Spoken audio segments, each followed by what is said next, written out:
Welcome back to the Belonging Place, where we focus on community, communication, and belonging. And I couldn't have a better guest in that whole arena. Welcome, Nate. Um, we're just going to start off with giving kind of an elevator pitch version of like you. There's too much for you to like actually tell us. But if you were to like tell our audience a little bit about you. Yeah. Yeah. First of all, thanks for having me here. Yeah. Yeah. Stoked. Yeah, really excited to talk with you. I'm excited to see where this little journey takes us. I think the easiest way to introduce myself to your audience, if you don't know anything about me, is I am just a person who's obsessed with human relationships. Literally. I spent a lot of my career, over a decade, studying marriages, which I'm sure we'll get into. Yes. Long-term, if you're not a marriage person, like long-term romantic relationships, committed relationships, trying to understand what makes them work. At a very early age, I had this really clear idea that I saw different types of relationships, and some to me were. I looked at them and I'm like, I don't want that. Yeah. If I ever get married, I don't want that. And then I looked at a small handful of others and I'd be like, ooh, I really want to have something like that.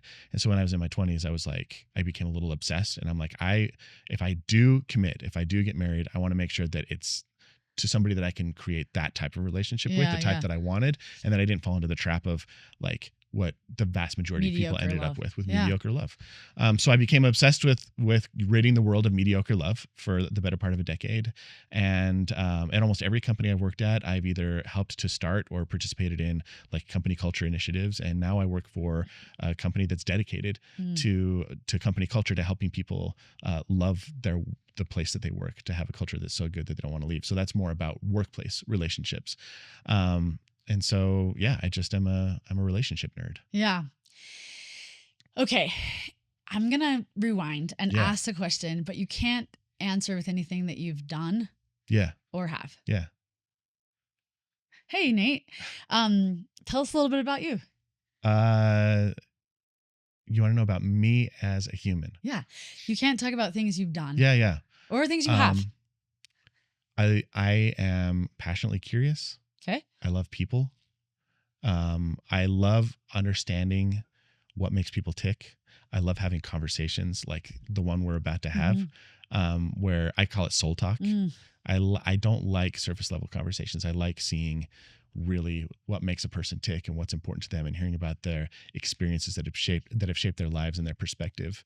And I love to write and tell stories. Can I ask you what shifted in your heart or your brain between those two questions? If anything did. Yeah.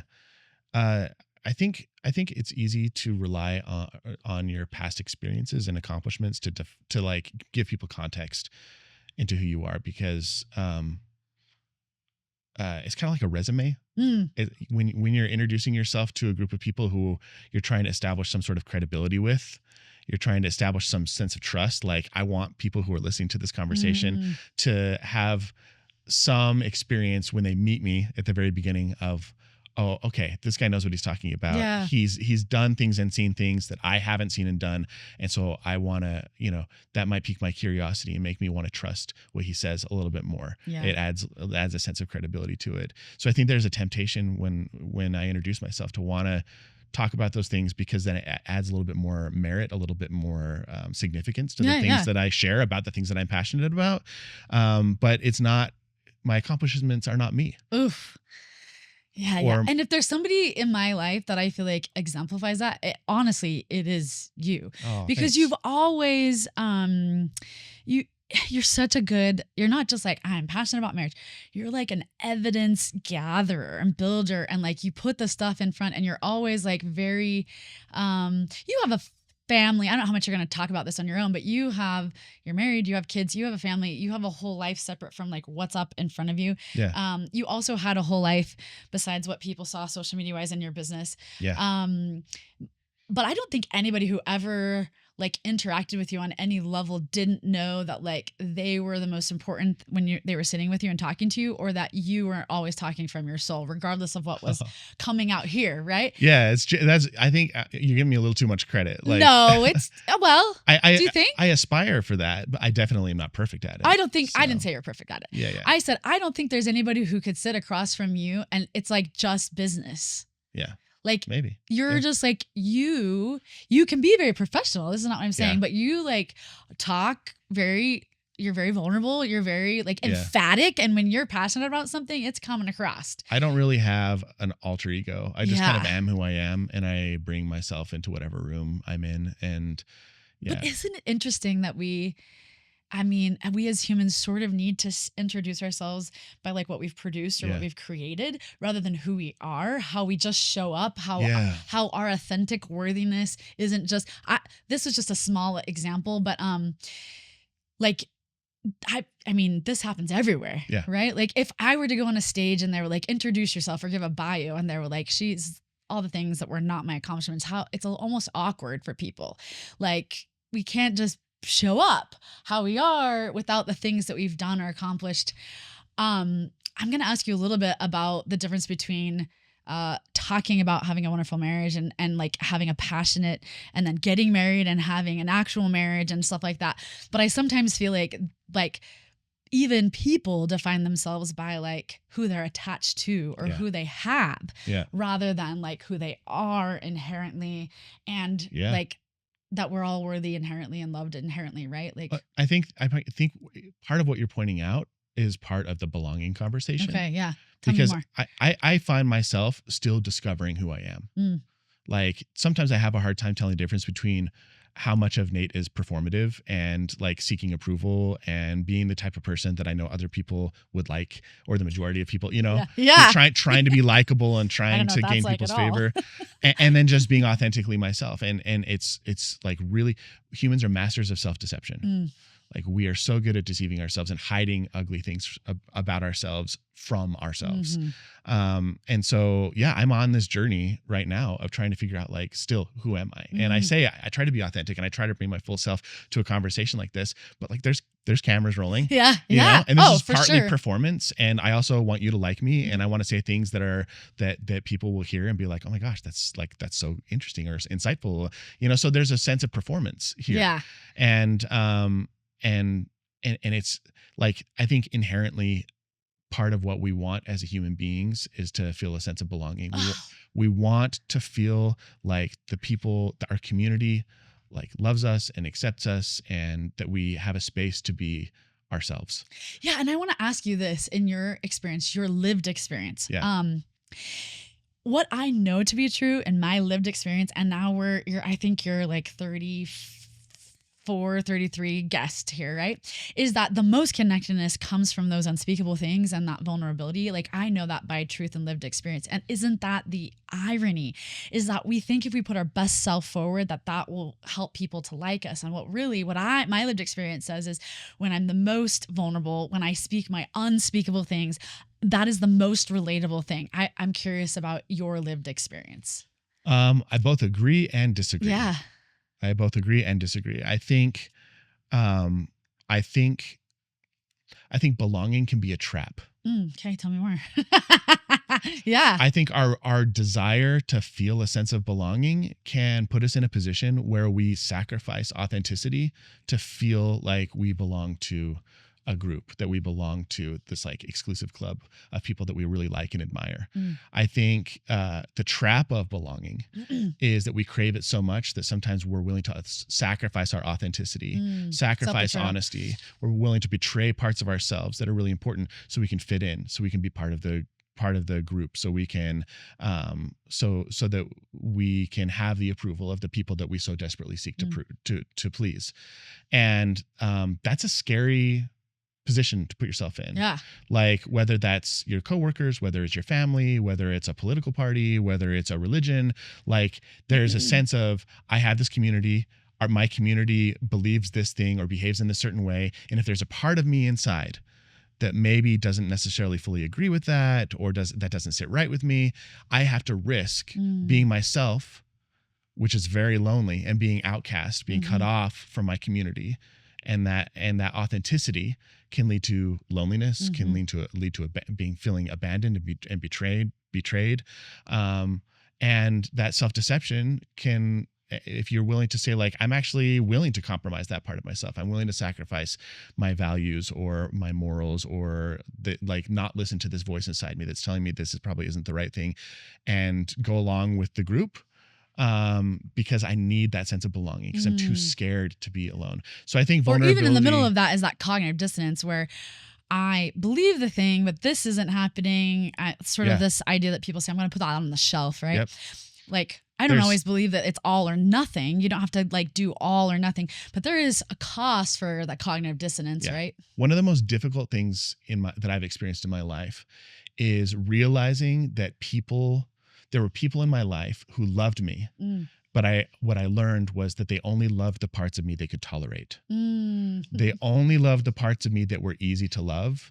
And there were parts of me, whether it was opinions that I had, perspectives, experiences that I had, or mistakes that I had made, that were just too uncomfortable for them to tolerate. Forbid you change. So it's like, we can have, or like, heaven forbid you're a human. Yeah. So we can have a relationship as long as you only show me the parts of you that I can tolerate, that make me comfortable, that we agree on. Or sometimes how we met, that belonging place we met. Like, as soon as you change out of that. Right. As soon as you don't belong to the same group I belong to, as soon as you push back against my beliefs, as soon as we have a disagreement or a misalignment or something along those lines, like the moment that happens, you realize that love is conditional. And maybe that sense of belonging that you had felt for a really long time no longer exists, and it can feel very, very lonely. I agree with this so authenticity much, can be a very lonely experience. Yeah. But there's something really magical when you are authentic and you sit with somebody like Kylee who can see all of you and tolerate all of you and have space for even the ugly parts or the parts that you may not agree with. Like, that's the beautiful thing about this podcast, is that it is a belonging place. It's a place where people can bring their whole selves and they can sit with you. And they can talk about things that you may not agree with, or provide experiences that you may not have had. And you can sit with it and have a conversation about it and see all of them and not only tolerate it, but celebrate it. And to me, that is what belonging is.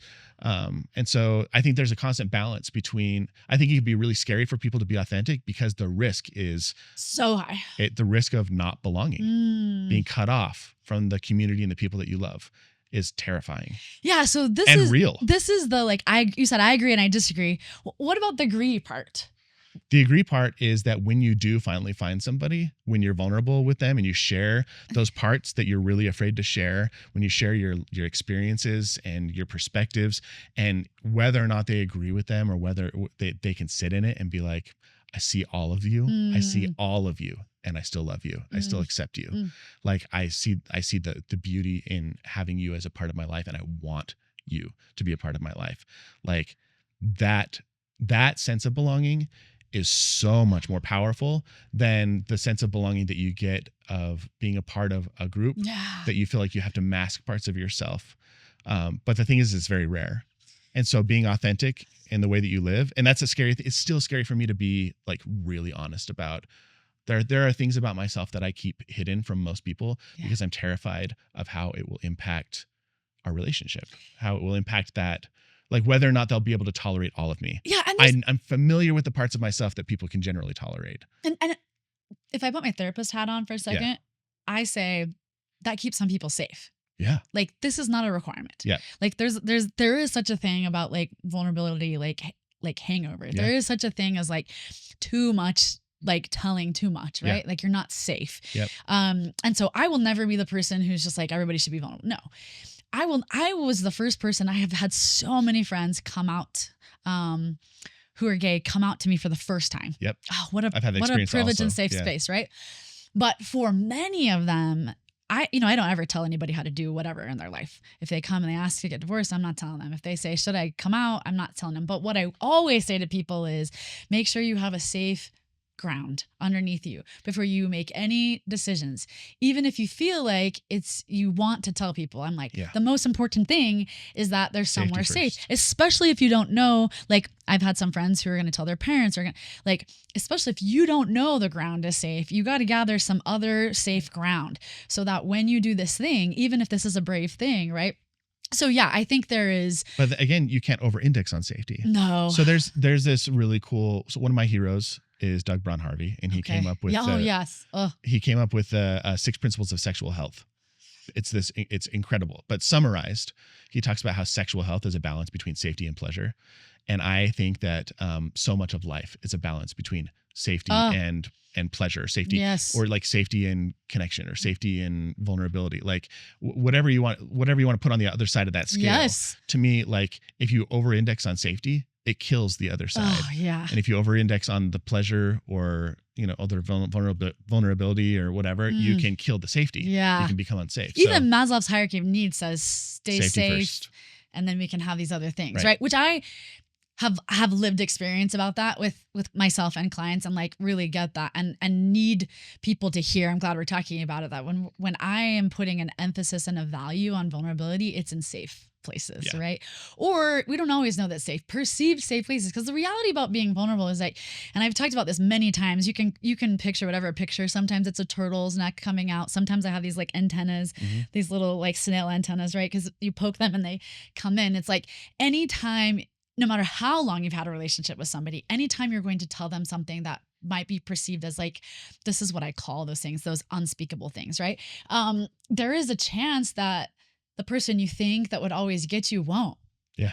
There is a chance that like, I've had that experience, that the floor will drop out on the floor that you never thought would ever drop out, right? Something changed, something, whatever, something that they like, it's their triggering thing, maybe they even have it. And so you saying it would have been permission giving, but there's so much self-loathing that like they can't, right? We know a lot about these areas. It's like, you're always risking when you're being vulnerable. I say you try to create safe spaces. And then unfortunately or fortunately in our lives, the better opportunities you get, the easier it is for you to do it. The worst opportunities you get, the harder it is for you to do it, right? And so this is just kind of how it goes. So I always hope people can stack it on the side of like, pick some safe people and then say the thing, because once you have that incredible space you've said, it does give you a little bit something to step on for the next time, right? Yeah. Or another person to go back to if it goes bad over here. Okay, well, at least this person, right? Yep. Thank you for saying yes. And I think like this is so true. Okay. I'm kind of dying to ask this question. So I'm going to start now and then we can come back to other things. Yeah. So for a decade, so I'm still single. You are married with kids, but for a while there, we were both just like living it up, being single, both really passionate about relationships, both really excited about like epic love. I think this is a term you said or wrote about, or definitely not mediocre love. And we were both really like trying to figure it out in the social positive psychology and social world. You were doing it much more like as like right in front of you job. I was sort of over being a therapist. I was always being like, I wish I had a partner so I could go to these trainings that you had all the time. You were putting on trainings. You were sitting with the Gottmans. You were doing things nobody else was doing, but you were single. Yeah, for a big part of that time. And then, which there's nothing wrong about that. This is just the question I'm dying to ask you. Yeah. And then that situation changed. Nothing about what I talked about changed. But then you actually got married. Yeah. And so, and then you were in a marriage. Then I had to actually practice what I preached. Yeah, I'm just theory. fascinated because we haven't had this conversation. And, only be as open and as safe as you feel. Yeah. But I'm curious. I just want to leave that open question. So from talking, preaching, gathering data, putting products out there to the actual thing. Can you talk to me about that experience? Yeah. And what you learned and like, what you had to let go. Are you wondering if it's all it's cracked up to be, or? Not necessarily, but just like, what did you have to let go of? What changed? What did you realize? When I put all this energy in, it did make a difference in my marriage. I would like you to, it doesn't matter to me. I have no like bias on that, but and I know it's really open, Nate. I just I don't know what it's like to be inside somebody who does the thing for so long and then does the thing Yeah. and then has all the data, and then how much of that I was preaching and talking and learning worked and didn't work. How much of it is, yeah, I grew a muscle and then I use that Yeah. so much. And, Yeah. Anyway. I'm going to have another yes and Great. I love it. Yes, situation. and I think we live in a yes and world. I think what I'm going to present is a paradox. Okay. And I think Esther Perel, who's one of my favorite marriage experts or relationship experts, talks a lot about paradox within relationships. She talks about how, like, in order to have a successful relationship, you need to meet two opposing needs at the same time, which is basically impossible. You know, you need the need for independence, and then you have the need for belonging, or you have the need for safety and security, but you also have the need for novelty and excitement and newness. Self-identity versus like a whole, feeling like part kids of a group, or feeling partner, feeling like I belong to myself. And so there's all these paradoxes within a relationship that you stumble into all the time. And I think part of my preparation and education pre-marriage is a paradox, because I don't even know if I'd still be married if I hadn't spent so much time studying and training and trying to learn. That is a powerful statement. Yeah. Yeah. It's just because this is me being 100% honest. I am not naturally good at romantic relationships. They're like the John and Julie Gottman from the Gottman Institute. They have like they're like the godparents of marriage research, and their research kind of creates the foundation of everything that modern couples therapy is built on. Largely speaking, people know them as like, is it like 9? What's the percentage of? It's like 92%. Being able to see if someone's going to get divorced or not. Love Lab, right? Yeah, they did this. They had this thing called the Love Lab. I'll just explain for people who have never heard about it really quick, and then I'll jump back into this. Yeah. So the Love Lab was when John Gottman was teaching at a university. He set up this Love Lab. It was an apartment, and basically the apartment was set up. They would invite couples in, and they would gather as much data as they could. They had like made the couples wear heart rate monitors. They would take hormone samples from their urine. So they'd, whenever they used the bathroom, they would capture their urine and then measure the stress hormones in their urine. They put what they called gigalometers on the bottom of the chairs to see how much people were fidgeting. Wow, I didn't know that part. Wow. They had two-way mirrors in the house so they could study people's body language and facial expressions. And then they had like the interns on the other side coding, like when they were especially when they're having conflict conversations. And then they would they had all these couples come in and like stay a day, and they would map their behaviors and study like everything that they did when they were, what were they doing when they were bored? What were they doing when they were in conflict? What were they doing when they were connecting? How are they behaving? And they gathered this massive body of data over, decades. And then they extrapolated from that data some theories, some they were like, I wonder, some hypotheses, I guess is the better word. I hypothesize that if based on the data, that if couples are behaving in this way in these circumstances, that it will either end well or end poorly for them. Right. And then they put them to the test.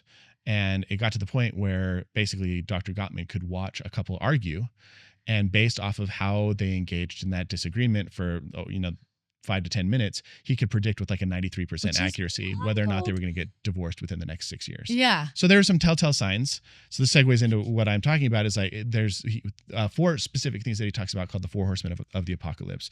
It's criticism, defensiveness, stonewalling, and the last one is contempt. And contempt he calls the sulfuric. A little bit of stonewalling on here, but yeah. Contempt is the sulfuric acid of love. And these are all 4 of these behaviors are natural, normal human behaviors. They're things that we default to when we're in a relationship and we're feeling threatened, when we're feeling unheard, when we're feeling misunderstood, when we're feeling like we don't get our way. We get defensive, we get critical, we stonewall and shut off, withdraw, or we become contemptuous. We rely on contempt.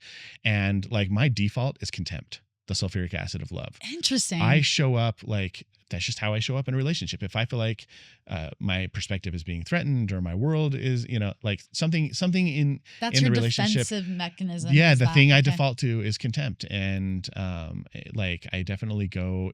This is vulnerable. Tell me, because can you just break that down? Contempt is, there's a lot of different ways contempt can show up in a relationship, but it's essentially putting yourself in a one-up position and putting your partner in a one-down position. That's very helpful. Yeah. My way of thinking, my behaviors, my thought process, my experience is more important and more valid than yours. Or has more evidence. Yeah. And it's easy when you're in a one up position to dismiss everything in the one down position. I have, and I'm articulate and I've studied this stuff. Yeah. And it's You have the data. Yeah. It's easy for me to steamroll a partner and be like, no, here's the reasons you're wrong and I'm right. And it's not good for the relationship. Yeah. And I recognize that like those 4 horsemen of the apocalypse are only dangerous to a relationship if they go unchecked. Right. Like they're gonna show up. But as I learned this about myself, I default to contempt. Like this is a horseman that shows up in my life very strongly. That's why I say I probably end up divorced, is because I'm not an easy person to be in a relationship with, despite all of my education. Right. Like I just they don't equal though, right? Education and information and even knowledge of information doesn't equal application. Yes. Which is really why I'm sitting here asking this question, because you're kind of a perfect specimen for this, right? Yeah. Like, but I have a null hypothesis that how could it not help you? It's been very knowledge, helpful. The muscle you've built, the like whatever, right? So like, I talk a lot about being an action. You, I guess. Yeah, I talk a lot about being an action taker and not an insight chaser, and I have definitely had to try and live that myself. Okay. So it's like knowing and doing are very different. Yes, you're absolutely right. But there's my favorite Carl Jung quote is, "Until you make the unconscious conscious, it will direct your life, and you will call it fate." I'm going to say it one more time for your audience. Yes. Until you make the unconscious conscious, it will direct your life and you will call it fate.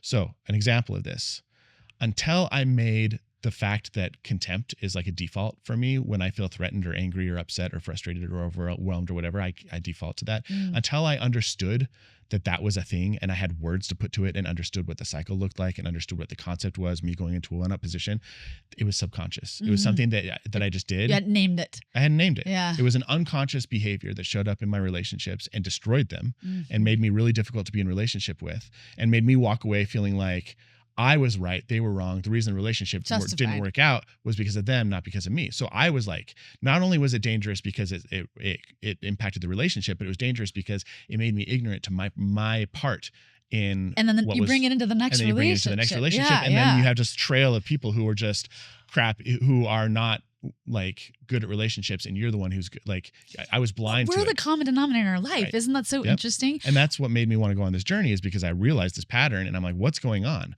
And so when I learned, until I made that thing conscious, it was directing my life, and I was like, well, that's just fate. That's just how things are working out. I don't know why. So like there's this part of, as you educate yourself and expose yourself to your blind spots and learn about, like, you gain a vocabulary about the principles and the things that are in play that could harm your relationship or threaten your quality of life. Until you educate yourself, then everything that happens to you it's just fate.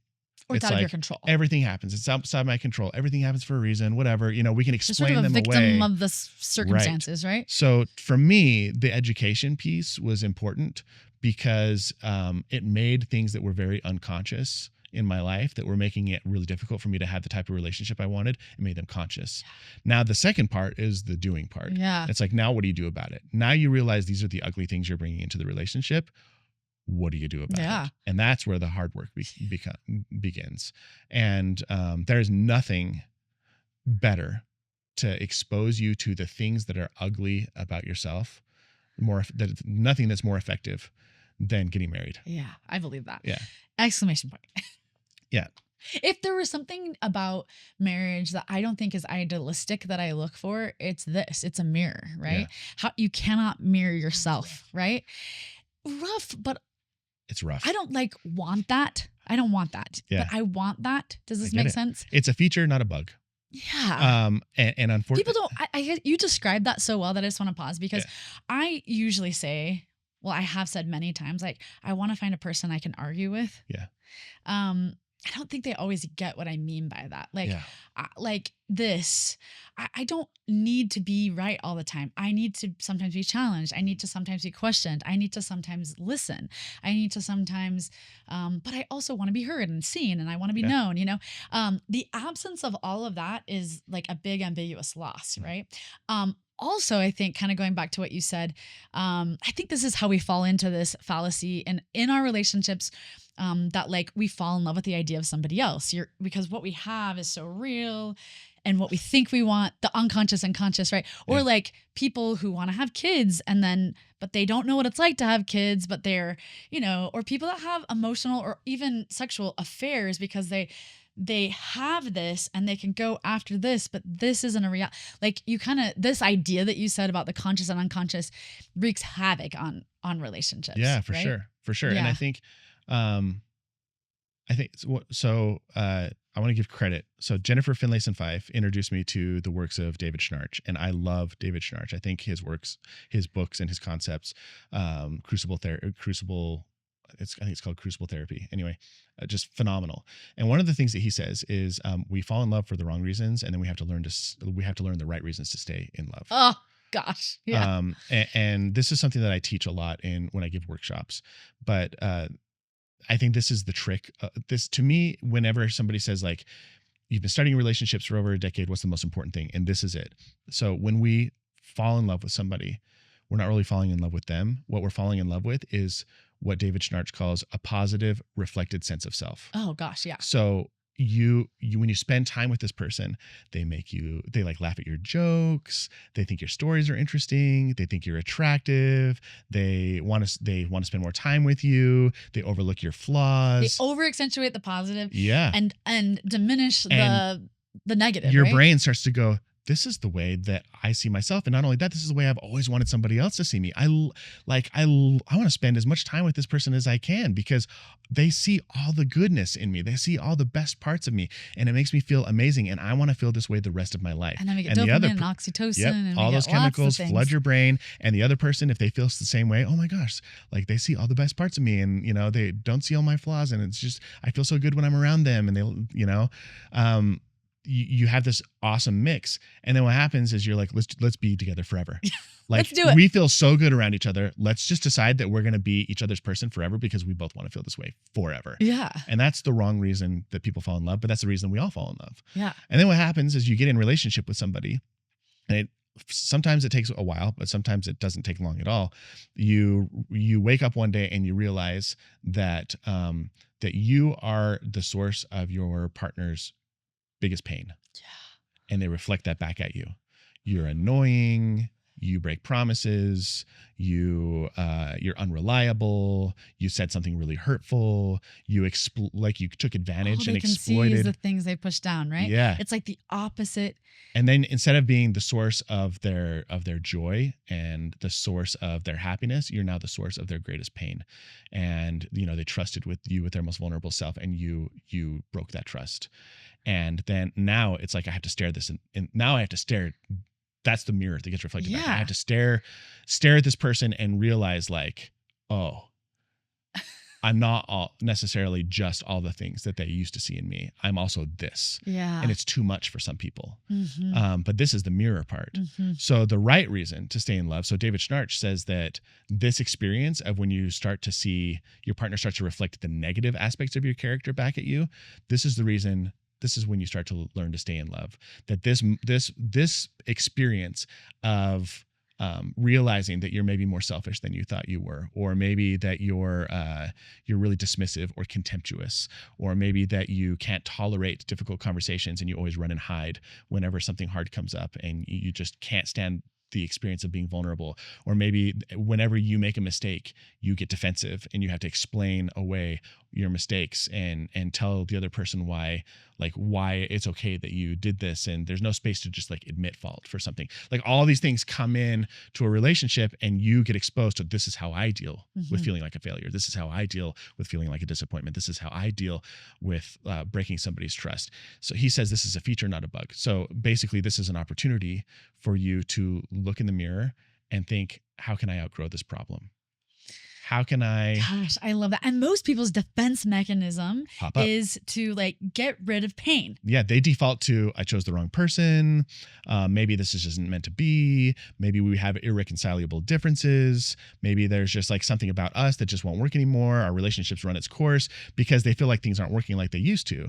But really, this is like the pivotal point. This is the moment where you get to decide, do I have the guts to stare at that reflected sense of self coming back at me and it's no longer positive, and realize, man, this is a lot of garbage I bring to the table. I can do something about this and outgrow your problems. And the cool thing is that if you can both be committed to outgrowing your problems, like there's a possibility that your relationship still won't work out.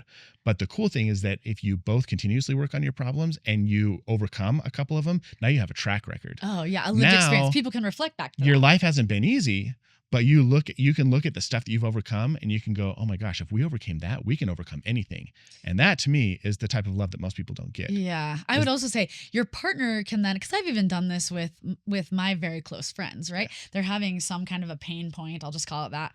And because we live lives parallel to people, right? Especially those we love, like I can look at them and say like, hey, there's this lived experience a few years ago and you survived that. This is fairly similar. Like, not only do I have the evidence, but I'm going to share that lived experience I have with you. There's just nothing that's more powerful than the evidence of like what you've already done in your life. And if you can't remember it, someone being a witness to that, being able to like say, but look, we did that, right? Because no amount of words sometimes are going to change the circumstances, right? But your lived experiences, this is sometimes why I believe in journaling and writing, because you can go back and look. Why I believe it's really important that we witness each other's journeys, not just in our marriages, but in our friendships. Why it's important that we tell people their lived experience to them, and not just when they have pain points, but just like when we recognize it, when we've taken note of like, look at these things that over the last couple of years that you've done. And I don't know if you've taken notice, but I have, right? Yeah. Just beautiful. Like the power of that. So much power in that. Okay. So you had all this information, you got married, you recognized some of yours and you named some of yours, and then you worked through some of those. Still working through some of them. And are working. Actively. Yeah. Probably I'm not going to go into details about this, but I'll admit that like right now in our marriage, we're probably working through the hardest stuff we've ever worked through before. Yeah. It's hard. It's stuff I was fully unprepared to acknowledge in myself.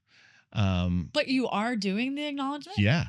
Which is but it's taken us to a place that it's like we've had to stare each other in the face and be like, can we do this? Yeah. And some people might look at that and be like, oh my gosh, like maybe their marriage is in jeopardy, or is their marriage actually good? And I'm like, the fact that we're willing to go that's all I think. We're willing to go to the bottomless pit, the deepest, darkest corners of not only like, I don't want other people to see this, but I haven't even wanted myself to see these things about myself. I'm saying it out loud to you. Yeah, and the person who has the most power to create the most pain. Yep, and not only you're cleaning out the deepest, darkest corners of your closet, and you're not doing it by yourself. You're doing it with somebody next to you, who's and not watching just you do somebody. It. Like I said, the person who has the most potential to have the most power to create the most pain.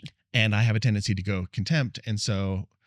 This is one of the things I'm dealing with is like when my wife is cleaning out her closet and I'm watching her, it's really hard for me not to go into a position of like, really, or contempt towards myself.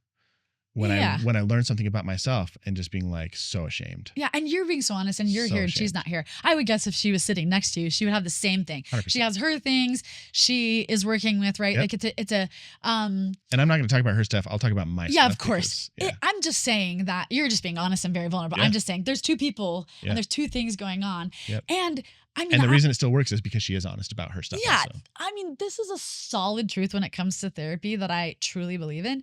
But there's something to be said about this truth, which is that we can't change and control anybody but ourselves. But when you are married, you're yoked to the person.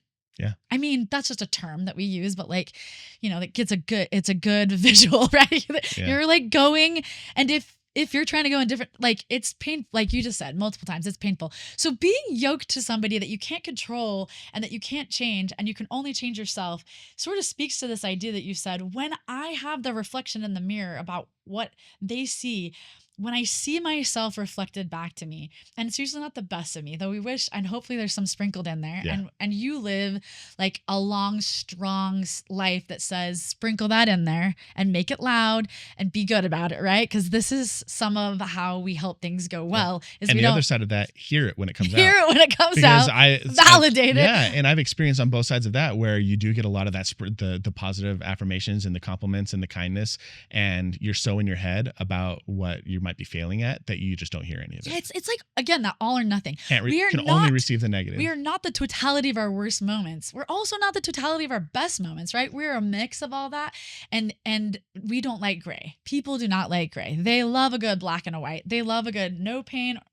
Like, I can handle pain and I can handle no pain. But in between that is just like, I'm going to numb it. I'm going to escape it. I'm going to distract from it. I mean, this is a whole different conversation we could have about relationships and pain.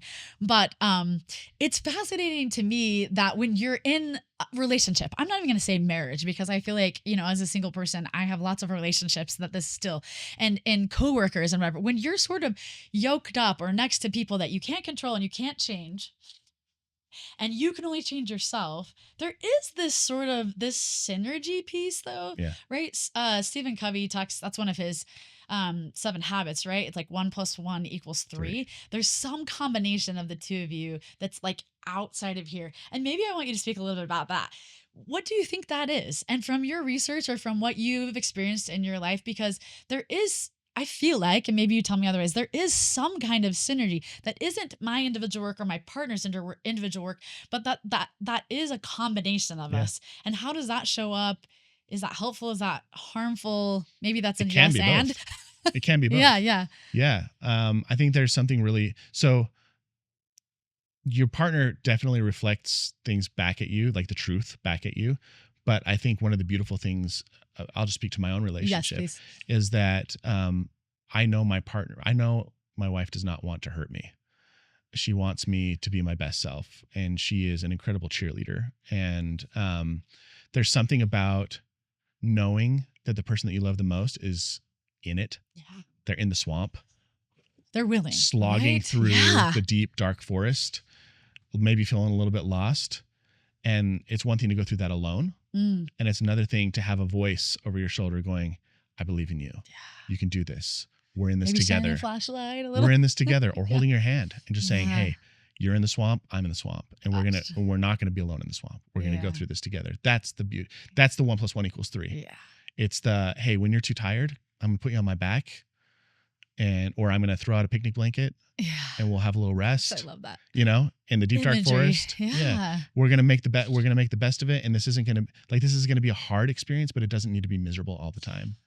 And it's not like good and or bad. It's like, I love this idea of, you're like, we're gonna sort of have a picnic, a little bit of an oasis in the swamp. The swamp isn't going away, but like, let's hold hands. Yeah. Or somebody who can help you keep it in perspective. Yeah.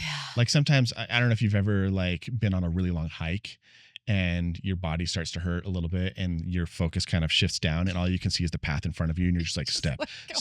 And there's something to be said about when somebody goes, okay, stop for a second. Let's sit down on this log. And I want you to look around you and look at the view. Look how far we've come. Look how beautiful this is. Like if you're too focused on the dirt path in front of you, you'll forget everything that's around you. Yeah. And there's something about having a partner when you're slogging through life, just barely keeping your eyes up to the next, just thinking about what's the next thing I have to do, who can take your hand and pull you aside and be like, I love you. Yeah. Take a deep breath. I know you're in it right now. Look how beautiful everything is. Look how much we've overcome together. You are doing an incredible job. Yeah. I believe in you. Look at where we're going. We're going to make it there. And it doesn't need to be tomorrow. Yeah. We're on a journey. Take some deep breaths. Yeah. Let's take a little rest. Yeah. Let's set up a campfire and roast marshmallows. Like we don't need to drag ourselves to the top of the mountain all at once. Yeah. It's so relieving to hear that, Nate, because I feel like we a little bit live in, not just an instant gratification world, but like the lowest tolerance of pain. Yeah. And so if it's like, I can't get what I need sort of quickly, then I need to discard. And it doesn't matter what it is, right? Yeah. If I can't get my sexual compatibility, then, and because that's so vulnerable, that has a safety contingent to it and as well, then I'm just going to say, let's get divorced. I'm not saying that people can't, but I'm seeing this trend of like, I can at least name that. So maybe I'll blame that versus Why do I you think will that's happening? work on that, or I will speak it out. Oh, I would guess. I'm going to guess. Yeah. As somebody who's not having sex and is not married, I think that it's because, is there anything more vulnerable? And is there anything that touches closer to safety? And or the other side of that, the complete, and when somebody, either of the partners, doesn't feel like that is going well, I don't know that there would be anything more like being shot to the heart, like the vulnerability of being like, I did something wrong, or they don't like that thing. And I don't want to speak that unspeakable thing. I don't want to look across to my partner and tell them like, you're not pleasuring me the way I want to. So could we do it differently? And because it's not a natural for most people, it's just not a thing that they've decided they're going to do. Mm-hmm. It's not like an inventory. Like when you get up and brush your teeth, we haven't said, hey, we're going to talk about our sex, good or bad, and we're going to make it better because we can, because there's a way that we can. This is my guess. Maybe I'm off. Maybe I'm. Yeah. What? Well, I mean, I don't know all the answers, but I have. What is your thought. What is your thought? So one, I'm curious to know what you think about this. Yeah. And if we don't make it back to the second point, that's totally okay. Yeah. The first question I have is, do you think people moralize their emotions? My instant answer is probably yeah. Yeah. I think people associate a negative emotion with a bad thing. Yeah. Like, you know, I wanted to have sex and my partner shut me down. They rejected me. And because now that I have this anxiety, this negative emotion in my body, I immediately moralize. I make a judgment about my partner and my goodness and their goodness. Or about myself, depending on the kind of person you are. Yeah. You know, I'm not good enough. I'm not thin enough. Right. I'm just saying from a. So when you go through life, like yeah. you said, people are afraid of experiencing pain or discomfort.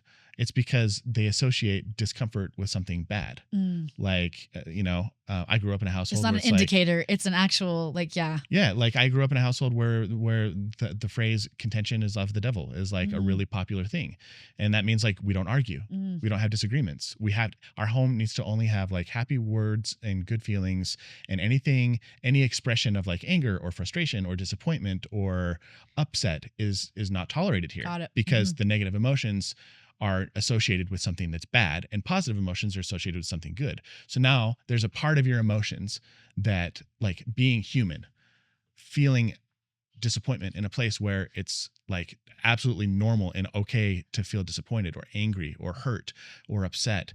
And now there's no space for that emotion in your life because it's been moralized. It's evil. It's bad. People who experience anger are bad. People who express frustration are bad. People who, you have that righteous indignation. They're too full of hate. There's these judgments that culturally, whether it's in your family system or in your community at a larger scale, they're just not tolerated.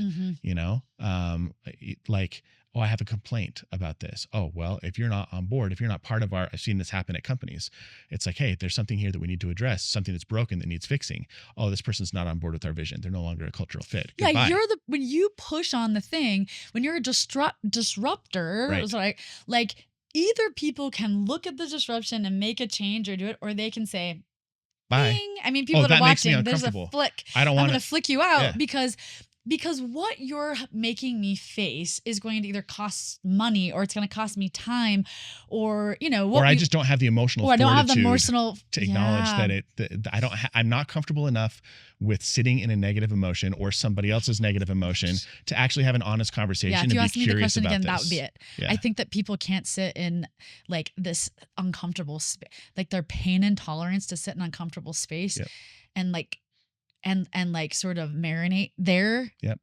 Because this is where resilience and growth is built, is so low that we say we would rather split or we'd rather leave or we'd rather whatever than, and again, I just use sexual compatibility because that's something that sort of like comes up in my world.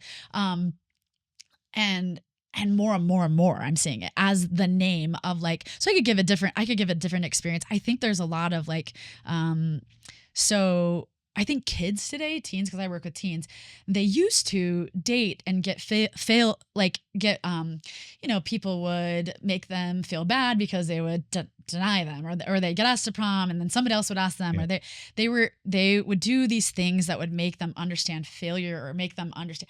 Well, we have a lot of kids that are just not having any of those experiences, so Yeah. they go off to whatever they're going off to, college, whatever. Life. And I kind of call them trees without roots, right? They don't know what it's like to build resilience. So their pain tolerance is so low that when they meet this person or they meet this thing, it isn't even about trying to help that thing go well. They can't stay in a job because of the tolerance. They can't stay in a relationship because of the tolerance. They can't stay. I would say it comes down to even the food.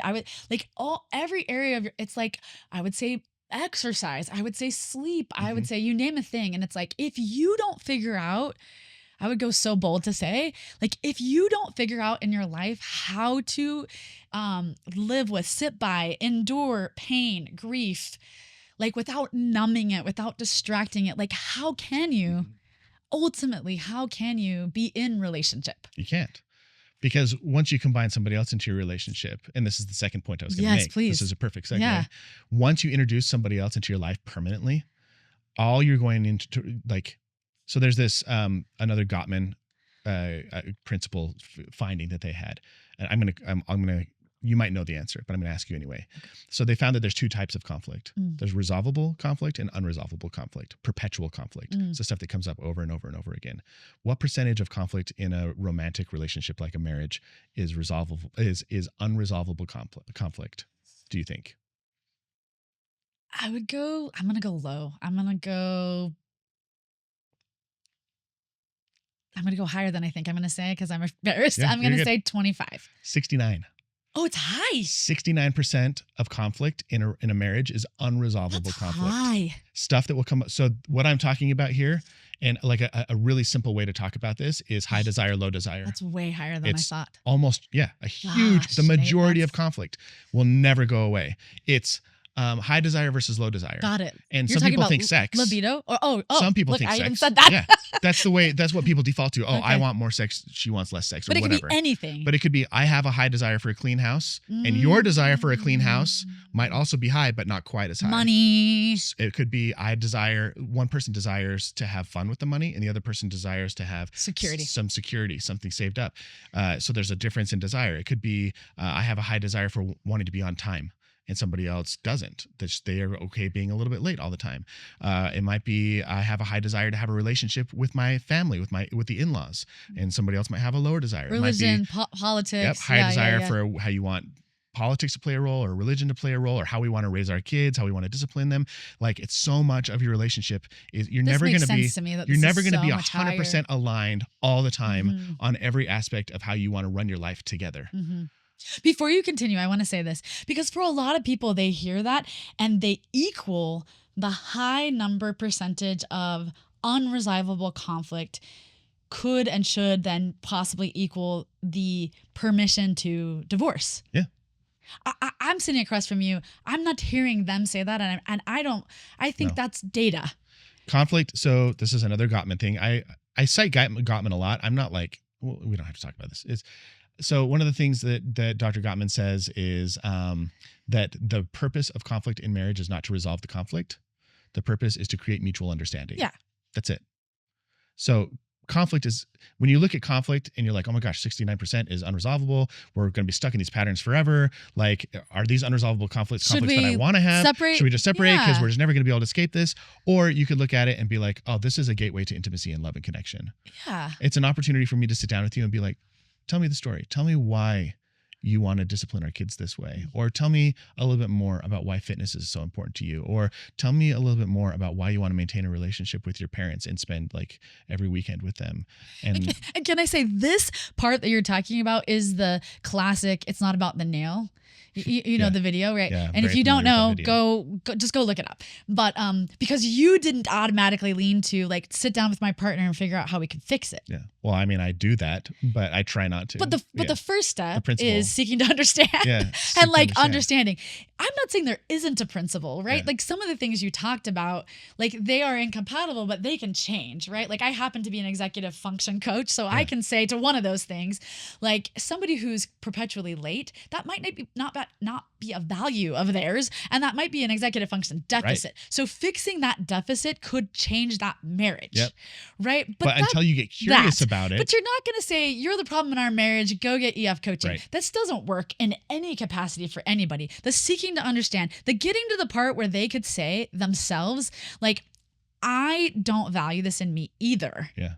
And I probably need, like, it's something that I know that if I worked on, it would make us better, is the only place people can go and change. Yeah. It's from a place of their understanding, their desire, which is why I always say to people, don't give unsolicited advice, because it's never going to work, right? Yeah. Anyway, okay, so you're back in the like seeking to understand and in conflict, and you were sorry, I no, that's just just talking about, like, you were talking about a generation that how people being unable to like sit in their discomfort and their negative emotions is preventing them from growing and from having a fulfilled life. And I think that's absolutely true. Staying in marriages, right? Or staying in and I'm not saying partnership. you should stay in an abusive marriage just because it's uncomfortable. Right. Like, that's not it.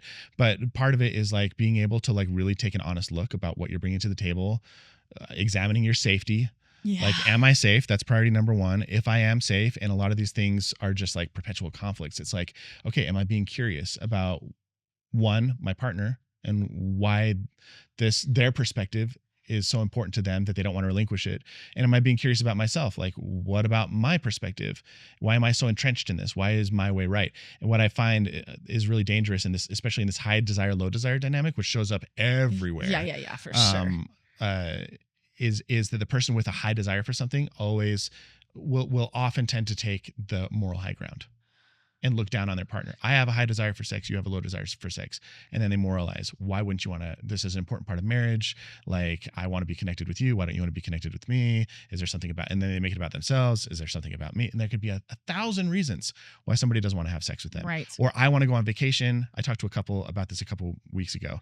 One person's like, oh my gosh, we have some money. I want to go on vacation. I want to make memories. Life is short. Our kids are only going to be in this phase of life for a certain amount of time. Like, we got to take advantage of it while we got it. And on the other side, you've got, so that was the wife. And then the husband's like, I work so hard. I'm trying to provide some safety and security. I want to make sure that our children's future, like they have a college fund, that we have a retirement fund, that we're taking care of ourselves, and taking a vacation and just like throwing money away frivolously to have memories when we could make memories at home seems really irresponsible. And so there's this conflict, and both of them are judging the other for the both not sharing. are okay and good decisions, right? Yeah. One's present planning and one's future planning, right? But when you have a high desire for something, you take the moral high ground and then judge your partner for having a lower desire. And they both were doing the same thing to each other. And Arbinger calls it, but that you use the things that are meant to be good as weapons of war. Yeah. Right. So like we would need to go on vacation, and you might say morally, like, we don't know what's going to happen in the future, so we need to like do the thing now, which makes the person who's planning for the future, like, what do you say about that? It's like, I'm not any more right than you, but yeah, you just hit me over the head with a weapon of war, and we're the worst of ourselves, I think, right? When we're doing this, just sitting here and talking to you about that, just like, it gets me so like ramped up, excited, whatever it is, to say like, gosh, people, we need to do pain better. Yeah. Like, we just need to be able to sit. I mean, I've been preaching this for my whole career, right? I've been talking about resilience, and our low pain is like more of a problem than our guns or people that are killing themselves, or these topics that we sort of name. I'm like, all of these sort of root in an inability to like do hard things is what we call it. Like, you have to be able to be in good relationship. I think this about friends. The number of times my long-term friends that I've had for over a decade or 2 decades, that either one of us have had to have difficult, critical conversations because we love that person, where they're disappointing us or where they're whatever. And I really say this because I love you. If I didn't love you, I would just like, and I'm not permanently attached to you, right?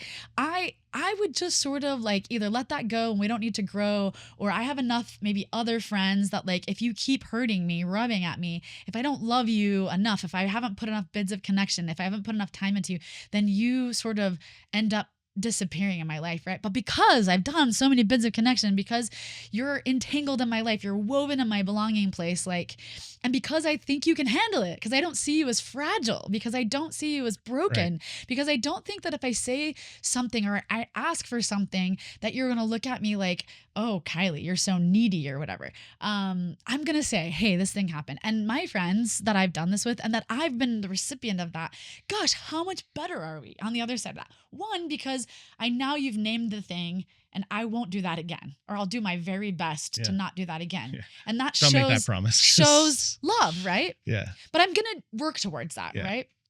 And in the working towards, I call that living amends. You're gonna do some living amends, right?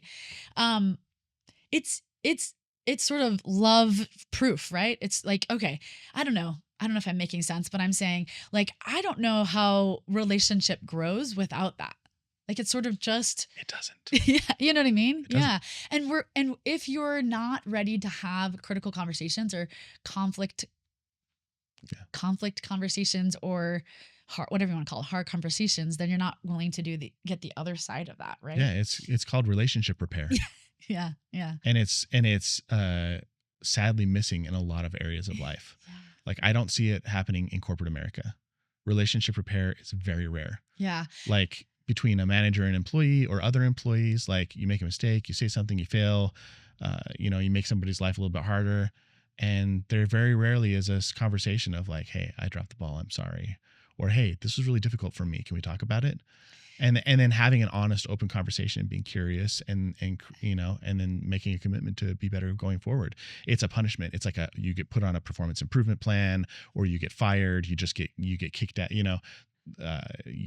You get labeled as like a culture cancer, or there's all these things that happen, and it's like, man, why can't we just sit down and talk about it? I think between parents and children, it's also another dynamic where it's painfully absent. At least it was for previous generations. I think it's more prominent now. But being able to sit down with your kids and be like, hey, I do this with my kids all the time. Daddy raised his voice tonight. He got angry, and you are not responsible for daddy's emotions. And I am sorry that I let this is what I say to my 4-year-old. I'm sorry my emotion bowl overflowed and I got angry. Because that's a visual. My emotion bowl got too full and I got angry, and I should have taken some deep breaths like we talk about, but I didn't take deep breaths, and instead I got really angry, and it's not your fault. And I'm very sorry. And then I say, I love you no matter what. Gosh, what modeling. That's just such great modeling. Yeah. 2 nights ago, I was snuggling with my 4-year-old. We were before bed, and I said, hey, daddy loves you. And she goes, I know. You tell me every day, no matter what. And I'm like, yeah, I tell you every day, no matter what. But I'm like ingraining that in her head. I love you. You're not just telling it, you're showing it, right? This is what I mean by modeling. Yeah. Like, because there's a difference between saying, I love you in any, or like, I trust you in any, I'm talking work, I'm talking, all the things we talked about. And she had just had a hard showing. She had had a hard evening. She had pushed her sister, and her sister got hurt. And, she was crying. And one of the things she said to me was like, do you love me even when I hurt my sister? And I said, no matter what. And she said, no matter what. And I said, do I love you when you're angry? And she said, yeah. And I said, do I love you when you're sad? And she said, yeah. And I said, do I love you even if you feel like you don't love me back? And she goes, yeah. And I'm like, what does no matter what mean? And she's like, no matter what.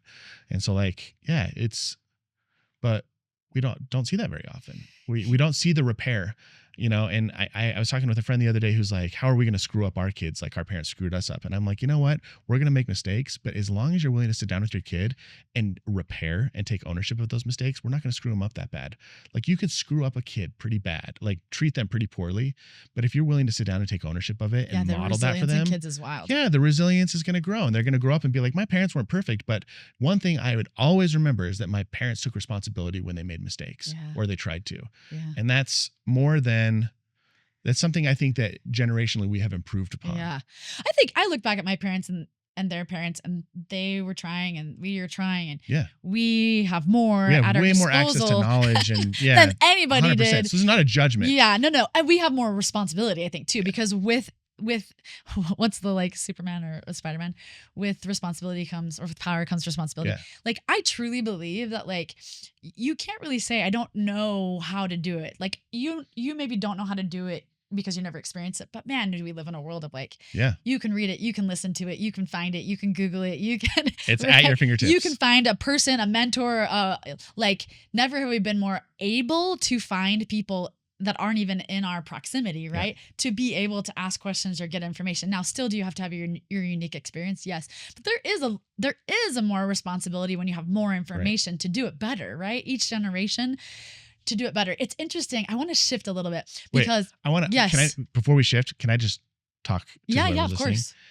If you are a parent, especially of adult children, or if you are a boss of a group of people and you want your community, your space to feel like a belonging place, just start repairing relationships.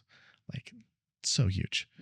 Being willing to sit down with somebody and be like, I probably handled that poorly, or I could have done better. And here's my commitment of how I'm going to do this going forward. Or, hey, I was doing the best, not even saying I was doing the best I could, because that's like an excuse. It's just saying, I realize that I wasn't the parent that you needed me to be in that situation, or I wasn't the manager that you needed. I didn't have your back like you needed, and I'm sorry. Like, man, it's not, I think people are afraid that might make them weak. Yes, I think they give away their power. And I want to actually, I'm glad that you, I'll go to battle. I'm for glad that somebody you like that. just said that, because what I wanted to say to you from my personal experience, as somebody who has really struggled with ADHD, and it has some really bad ADHD club. It has some really bad negative sides. Loud, I call them. Listen, I own and have really good loud strengths. But I also have really big, loud weaknesses. Have I spent a lot of my time, and because I'm a party of one, I can, on compensating for those? Yes. But along the way, I had some bosses, some supervisors that were really good and some that were really bad. And the ones that were good were life changing, not just in my business, not just in my Work life, but in my entire life. Because the boss that could say to me in the same sentence, because I believe in this dichotomy, right? Like, hey, did you notice that you were really interrupting people and a little bit loud and a little bit whatever? And what do you think we can do for you about that? Because they knew I had ADHD and I was working on it, because I had said, because I was vulnerable, right? And luckily I felt safe enough with this boss. And I said, I had never had anybody say, what can we do about it?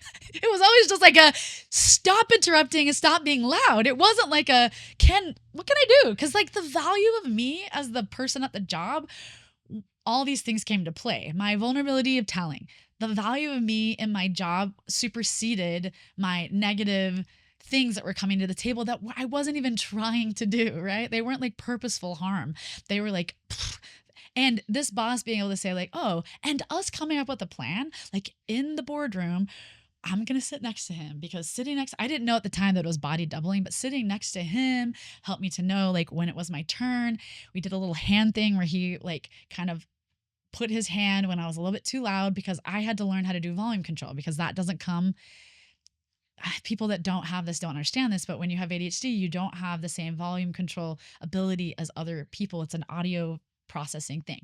And so for a little while, he would do a thing. And that tap was like, and I eventually learned I can go into any room and I can adjust, because I know I have that problem. But I couldn't initially, and I needed some help. And I just want to say, like, the difference you can do, right? In the repair. This boss also was the same boss that was sort of like, did some things and like would send the thing that was like, I want to talk to you on Monday. Which is just alarms and bells. But for somebody who has an extra sensitivity to critical feedback, this is another ADHD thing. I had to come back to my boss and be like, are you open to hearing what that does to me? Because it's not that you can't say, let's have a conversation. But on a Friday, when you say it on a Monday, I'm going to worry about it all. We end up having these conversations. That boss, like being open and willing, like never, like just the relationship that came from that is still to this day, right? Like we both work at different jobs. I consider him, just an incredible person. But I just wanted to add story to the like plea Yeah. that is like, this is the difference you make for people, right? Do you know what I hear in this story that I think is core to every belonging place? Is curiosity. Yeah. I don't think you can feel a sense of belonging in a relationship where there's no curiosity. Yeah. Tell me more about how you pulled that out. I mean, I believe that, but just Yeah. that he was like, how can I help? What does it look like? What can we do? So Ted Lasso, Mm, one of my favorite quotes that he says is, be curious, not judgmental. mm, And it's like, okay, there's a problem. I'm noticing something that might be getting in the way of the ideal outcome. yeah. First thing might be to just judge Kylee and be like, oh, And that happened plenty of times. she talks too much, she interrupts, she's inconsiderate, and make judgments about you and your character. And his first thought was like, I'm noticing. And now I'm curious. Do you think there's anything we can do about this? What's the difference of that? And because for so many years I was like, I'm not what people think a therapist should be. Yeah. I'm too loud. I'm too much. I'm too, he was just like, we love everything about you. And right. But you think about this, I think about this growing up, like, oh, Nate, you're struggling in your math class. And then the judgment, you're not applying yourself. You're not doing your homework. You're smart enough. Like, why are you not paying attention in class? What's going on? Why aren't you turning in your homework assignments? Judgment. Instead of being like, what do you think is going on that's making it hard for you to complete these assignments? Or is this like a uniquely challenging topic for you that you just like, it's hard for you because you don't like it? Yeah. And you seem to really like art. Like you're really excelling there. Let's get curious about that. Is this a discipline thing? Or is it a like natural gifts thing? Maybe you're not a mathematician. Maybe you don't need to take calculus in high school because all your friends are taking it. Maybe we need to get you in another art class because it's something you thrive in, or with a child who, I'm just trying to think of a common problem here where we live is like a child who's maybe not as interested in the religion they were brought up in. And it's like, oh, are you sinning? Are you are you hanging out with the wrong group? Are you reading the wrong stuff? Like there's all these judgments about your character. Do you just want an easier life? Or it's like, oh, tell me, instead of being curious, like tell me what is it that makes you feel less connected to this than I feel? What? And not using the curiosity. Again, I want to come back to this as like a weapon of war. No. In our political Genuine state, right? Curiosity. We sort of say, not trying to trap I'm somebody. going to be curious about. So what I see a little bit more now on the socials versus like people just demonizing people is this sort of what I would consider this fake curiosity. Yeah. Like, so you voted for this person. It's entrapment. What is it about that person that you voted for? And then we want to, like, we're doing it as a weapon of war, right? Yeah. When they tell us the things, we already have a preconceived notion, right? We're not really seeking to understand. Instead of saying, I care enough about you to know all of you. Yeah. I care enough about you to want to hear your experience and your struggles and the things that might make me uncomfortable, but I can take a deep breath and I can sit in that discomfort and hear you talk about something that takes me outside my comfort zone. I can hold on to myself.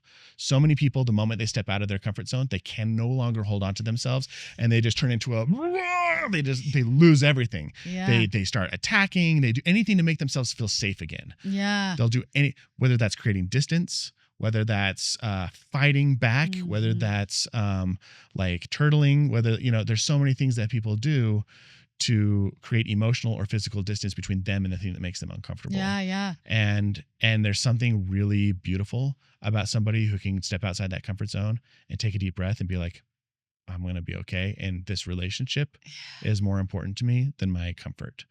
And I guess that's what you said. I guess to me, what I heard and felt from my boss is that my relationship with him was more important than and your success. Right? Oh yeah. And that was kind of, speaking of jobs, and I know you work in a culture, like that was sort of baked into the culture. And it wasn't baked into the culture like we're just saying we're doing it. It was living, breathing, baked into the culture. The place that I worked at was like, we care about your ultimate potential. And if that means you're leaving us, we are not going to have a scarcity mentality. Yeah. So my boss was sitting across from a person who like the value was really high, right? Like I value you as a therapist and we've invested in you as a therapist. And because I do, like, and I know you can leave, you can go get paid somewhere else. Like it was a mutual understanding, right? Like we're probably not paying you where somebody else can pay you, but hopefully we've invested in you in ways, and they had. that was also around me, so that when we're having these difficult conversations, yeah, I'm feeling it at a relationship level, not as a boss supervisor level, which I think like not everybody can have that. I wish everybody could have that. But I think we need to work towards that, right? Like a human with a human rather than a boss with a supervisor. And that boss has as much humanity as the supervisor, right? That repair is like yeah, I just want to thank you for the plea. It's like it's essential. And Yeah. I want to pivot on this Yeah. because you took all of your information and your marketing experience and you've done these various jobs, which we won't get into, but the current job that you're in, you're doing content but you're doing it, I'm going to say in my own words, with a twist, and you're doing it with some uniqueness and some like curiosity, like we talked about, and you're doing it with a little bit of like, I would say industry disrupting also, because you're sort of saying, and I know I'm being vague. I'm not trying to be vague, but I'm saying, the question I want to ask you is, you were given what I would consider kind of a typical job description. Hey, we hired you as a content manager. Is that okay? Yeah. At an HR company that works with culture, HR right? software. And So I it's don't. like We can say HR software is like the most. if you want to say Nectar. where. Yeah. So you work at Nectar, and there's a lot of Nectars. So specifically HR software, because there's like mattresses and I don't know this part of the story, Nate, but did they sort of say carte blanche, do what you want to do? Did you sort of wiggle in your space and say, hey, I can do a lot of unique things if you give me the space? How did it go from here, we're going to hire you to this job, to what you're doing now? Yeah, it's a little bit of both. Yeah. I didn't realize I was being interviewed for a job. I just had the manager reached out to me. He was like, hey, can we have a talk? And I was like, sure. And I came in and we had a conversation, and he started talking about some of their aspirations and goals that they had as a team. And one of the things that he said is like, I really believe that we can do, like, especially video. I feel like we could do it. We have an opportunity to do something really unique. And he's like, I'm going to put this in my own words, but like most companies use YouTube as like a dumping ground for corporate videos, like product demos and webinars. And like, it just feels like a dumping ground where we don't have anywhere else to put this. Let's just throw it on YouTube. And he's like, I think we have an opportunity to do something really unique here. And because we have an HR company, which like HR software is arguably the most boring company in like industry in the world. Yeah. There's not people definitely see HR as like, yeah.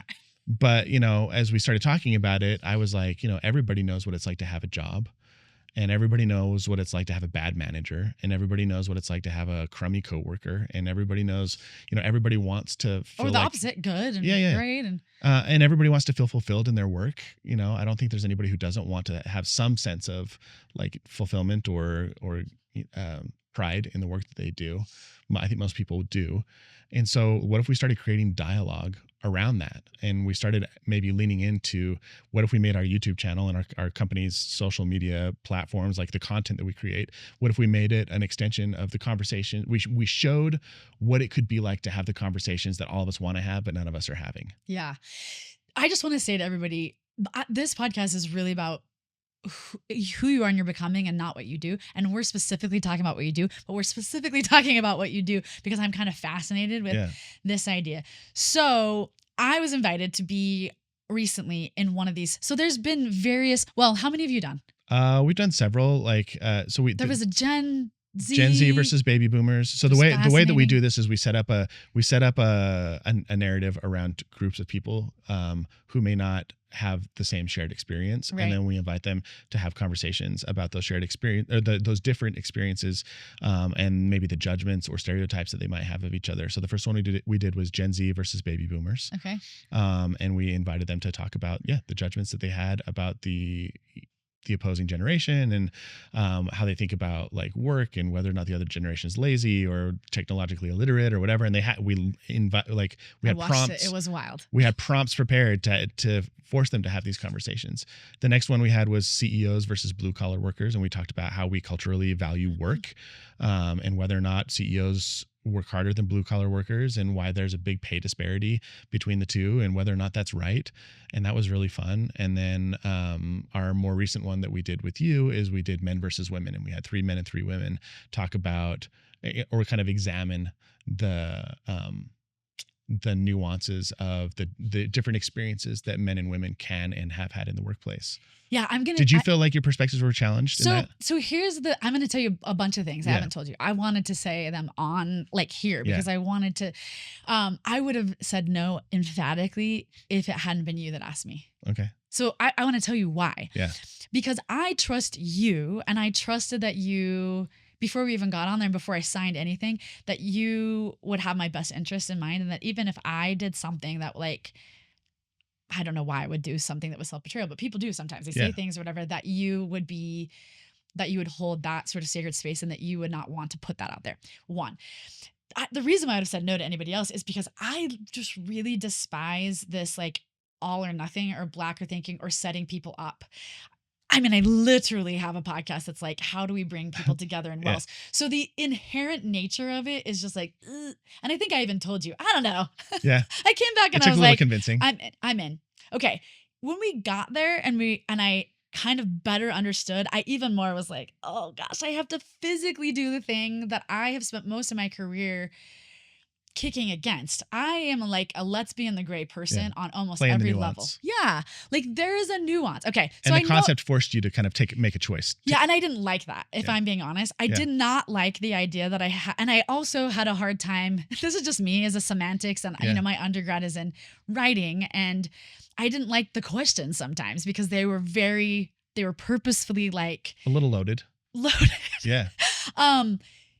Did I like the experience? I left with the uncomfortableness of the loaded questions, and the experience itself was like pretty like it took me a while afterwards, and I haven't even watched the whole thing in my honesty to sort of like be like, did I like that experience?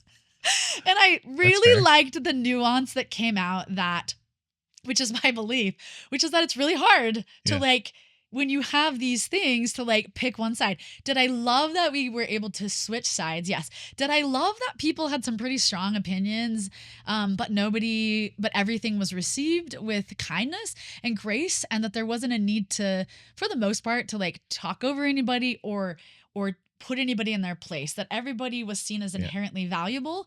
And so whatever you said, like your story was your story. None of us knew each other enough. Well, I knew John, but like hardly any of us knew each other enough to even comment on whether that's your truth or not. Right. Did I feel all kinds of emotions like that were unspoken from lots of people? Did I hardly ever try to put my therapist hat on if I'm not a therapist. Did I find myself 100 times putting on and putting off and putting on? Like I couldn't not put it on at times because I was looking at the situation, not where I was. So like being present in that was really interesting to me, because I was like, whoa, but look at that. You know, there was a million things. They were all good. Like I'm saying this to you and your eyes are lighting up like they should. Things that were good for your video, things that were good for my soul. The experience, when I look back, has so many layers. Do I still not like that I was like pigeonholed, or that the questions? No, like I think that's fair to say. Like when you take a group of people and you sort of make them make decisions. Do I think we should do this more often? Yes. Do I think that the conversations you're having are way to put yourself in an uncomfortable so situation? So uncomfortable. Yeah. And I gotta say, like, the beauty of the format of forcing you to make a decision is that in doing so, and the conversation that happens afterwards, is it illustrates the nuance. Like without the binary, without having to make the choice between, do I agree with the statement or disagree with it? Then no dialogue happens about, you don't see people switch sides. You don't hear people like present different perspectives or share different experiences that show why they chose the side they chose. Like there's a beauty in having to choose a side in the format, like not necessarily in life. Like you don't need to choose a side and stay there, but in the format, like we made it this way because we wanted people to like have to make a choice and then have to explain it. And then think about like how it forces you to live in the nuance. It forces you to explore the gray. And I want to say there's one topic that I think was so interesting, because if the question had been, do you think that gender should make a difference in your work? It would have been a very different thing.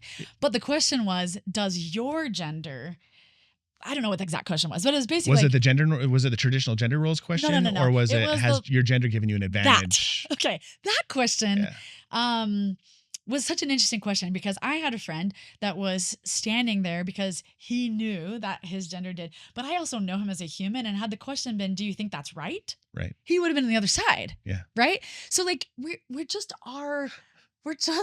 so complicated, Yeah. right? Like, I don't know that everybody knows if their gender, I don't, we have a Yeah. whole thing about white privilege. We have a whole thing about, patriarchy. There's a whole bunch of things that are going on in our society. And Yep. depending on where you're living, they're stronger. They're maybe tied to religion. They're maybe tied to politics.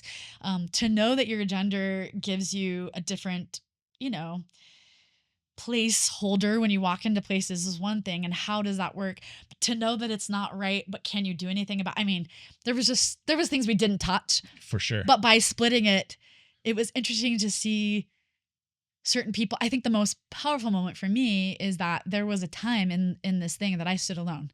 Yeah. I remember that. And I was How did kind you of feel in that moment, by the way? surprised because the question was something to do with like workplace harassment. Uh-huh. I just was shocked that in a group of 6 people, actually I don't know what the question is, so I don't want to get that wrong on here. Do you remember what the question was specifically? It doesn't matter. By standing alone, it was really interesting that I had these emotions. I had one emotion. There was 2 women that were sitting over there, and I was like, wow, I'm surprised that. And then I was like, I shouldn't be surprised. This is amazing that this thing was going on, right? And then I also was like, I don't know, there was a lot of feelings. I think the group that was standing and looking at me, particularly my friend that I've had for years, I think they were all also a little bit like nobody wanted to watch somebody stand in a circle by themselves. You could see it on their faces. You could Yeah. see it on their, like, they were in the place that they were in, but they were like, what's going on? And even if we didn't even talk about the subject or the comment about that, the like being alone in the circle and the rest of the people being here, just that, it didn't make me feel less like I mattered. I loved that. I'd work really hard for that. Like I can stand on my own in a position, like my belief. I don't need to have people, but like it definitely, the dichotomy of physically being alone under a light with other With people cameras. shown a little bit on, I'm also single. There's a lot of times when I'm sort of like doing the thing. Part of me was proud that I could stand there by myself and speak, I hope, I was proud of you. like my truth. Part of me was sad that, not sad that I was alone, that the truth that I spoke, I knew represented way more people than that was standing in that circle. 1000%. Ooh, I just got emotional. Like gobs, Oh, sorry. And so I wasn't alone. I just happened to be alone in that moment, I think because I feel deeply, I felt like 1,000 people standing next to me in that moment. It was kind of a sacred moment for me to kind of stand there and represent them. But I didn't think I was gonna get emotional. But anyway, I guess what yeah. Don't anyway it. Yeah. We could sit in it. We could sit in it. Yeah, we can sit in it. I think. Just take a deep breath. Yeah. Don't blow through it. Thank you. I'm reminded about what happened before we even recorded the video, and we all had a conversation together. And one of the things I said to everybody is like, your voice is important. You're here for a reason. And you are going to be speaking on behalf of other people who have similar experiences like yours. And the fact that you felt that in that moment makes me really happy and very proud of you. Thank you. Yeah. Yeah. I guess I wanted to talk about this because one of the things I hope that comes out of, how you sort of start things that matter. You've done this a million times. And one of the outcroppings that I think people have when they start something that matters is that they hope that it will catch on in some capacity, that other people, that you can model sort of like, and that other people will do that thing in whatever is their corner of the world, right? One of the things I hope that the belonging place does is help people create what I call wells. I call them wells because this is the place that people used to like get the water and used to have romances. And, this is in the Bible, or this is back in the day. This was the gathering place, right? Mhm. And so I wanted to talk about this because you're creating, wells. You're creating spaces where people can have difficult conversations, but hopefully create some belonging or some understanding. I understand from a corporate world, you're loading questions and you're pitting people and you're doing things. I actually thought that the experience would be a little less connecting and a little less, maybe a little more combatant, which was why I was nervous. I did a thing that like I wasn't sure about, and I don't like that. I think most people Yeah. don't. I don't, yeah, and I don't love the rage bait type Yeah, stuff. And and I've you been had duped. said that. I've been duped into positions where I'm like, And you had said it. There's a difference between experiencing, right? So I was like, I'm going to trust you. But I mean, I got the numbers of people. I've contacted people. So I guess I want That to share delights this me. in addition, huh? That delights me. I wanted to share this in addition to like what the content we said is that, you know, wherever you are in your capacity, you always have the ability to create belonging. You also have the ability to create othering. Like those two things, whenever you're a boss, you have the ability to create leadership and you also have the ability to create like dictatorship, right? Wherever you are, you can bring people in and you can make them feel seen. My definition at its basic of belonging is to be seen, to be heard, and to be known, right? Everything else is I've had everybody answer that question, right? But like you always have the opportunity to do that and you always have the opportunity to do the opposite of that, right? And there's a power and I guess I wanted to use this experience as just such a creative way to like do the thing that you're doing for your job but also create opportunities to bring belonging. I want to and hope that more people will do that, right? Take the space of their world where they're in, get the agenda done, but how do we create belonging spaces? I mean, this is just like a great example, which is why I wanted to talk about it. But and thank you for the space. Yeah, of course. To be there, but also So to be glad you here came. and to also feel emotions I didn't know that were gonna come up. Thanks for inviting me into your belonging Yeah, place. thank you. You have spoken to this. I have two last questions. Yeah, You you can ask as many as you want. you have spoken to this in bits and pieces, but when I say, I've just given you kind of my definition, but when I ask you or you think about, and you're really, I'm happy for you to talk about either side of this, Nate, the belonging or the othering. But when I talk about belonging or belonging places, what does that mean to you? Or what is your lived experience with that? Or what would you say about that? Yeah. I think a belonging place is a place where you can show up and you don't feel like you have to hide Mm. a part of yourself for fear of becoming an outcast or an outlaw, like judged for An something. X something? Yeah. Yeah. Yeah. Yeah. And I think more and more those belonging places are becoming just more and more rare. Mm. I think it's very rare to find a space in life where you can just rest without. I love that word. Sorry. Yeah. My whole soul. Did you see that? My whole body Yeah. was like, yeah, There's resting. something about being able to like walk in the door, kick off your shoes, plop on the couch, and just know that you're safe. To know that nobody's going to come after you. Nobody's going to judge. If you say something that they don't agree with, they're not going to be like, you're not part of our group anymore. Get out. They can be like, oh, tell me more about that. I have space for that. Like I can hold space for that. Like, let's explore that together.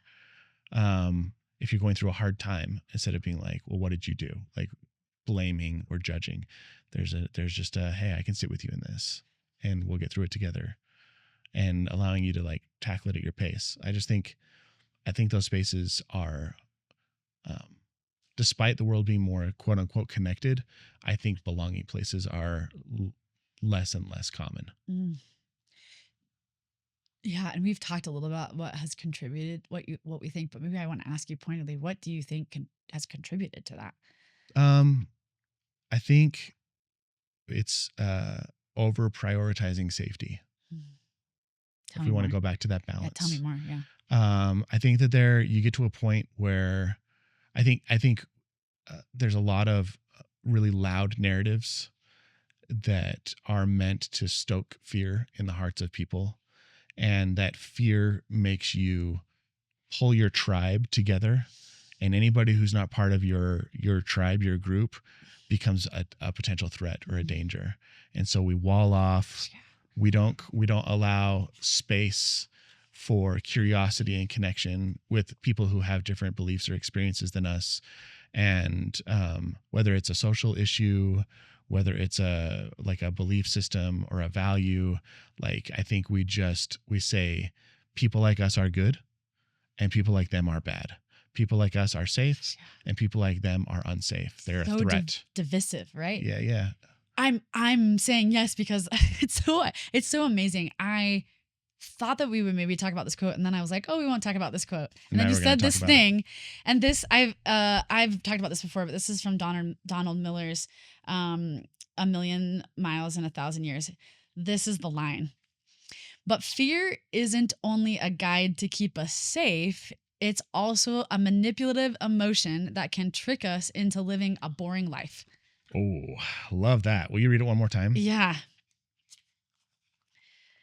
But fear isn't only a guide to keep us safe, it's also a manipulative emotion that can trick us into living a boring life. I mean, in his story, I don't even know if I want to talk more about the line. I want to maybe ask you what do you think about that? Hell yeah. You agree? Yeah. I mean, I'll give you an example. Yeah. Several years ago, oh man, I'm on the fence about whether or not to share this.